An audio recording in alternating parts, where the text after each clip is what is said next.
后来继续正段消息，来看中央政府今年度的总预算继续来卡关，那边两党讲有想要提案，先来审查 TPASS 甲一般性补助款的先行计划，但是民众党的党主席黄国昌昨暝突然间到美国访问，所以本地明仔载要排入去定事委员会提案，只好先来暂停。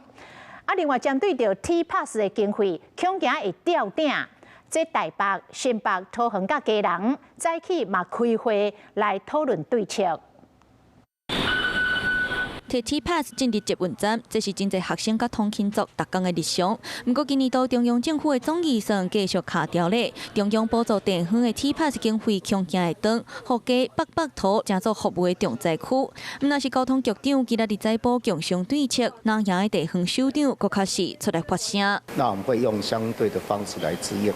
那这一次的 TPASS 的会议是一个例行性的会议。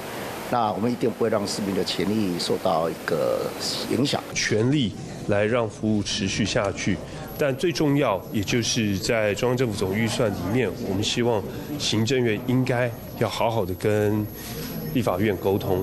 强调民众的权益无拍折，立院国民党团嘛建议先处理 TPASS 治水、生计的补助等较着急的先行计划甲一般性补助。不过，民众党团总调黄国昌昨向去美国，和原定明仔载要排入定事委员会的议案，向打动啊。针对新兴计划。新增项目，国民党跟民众党，我们也会商出一个负责任的做法。总预算不是自助餐，就好像一台车子坏掉了，你不能只修轮胎，其他坏掉的你都不看，其他要修的你都不给钱。以上轰动掉的局面，调解原来继续西股就格。Hello， 我是雷亚，想要抢先掌握最及时的新闻资讯吗？赶快订阅、按赞、开启小铃铛，锁定华视新闻 YouTube 频道。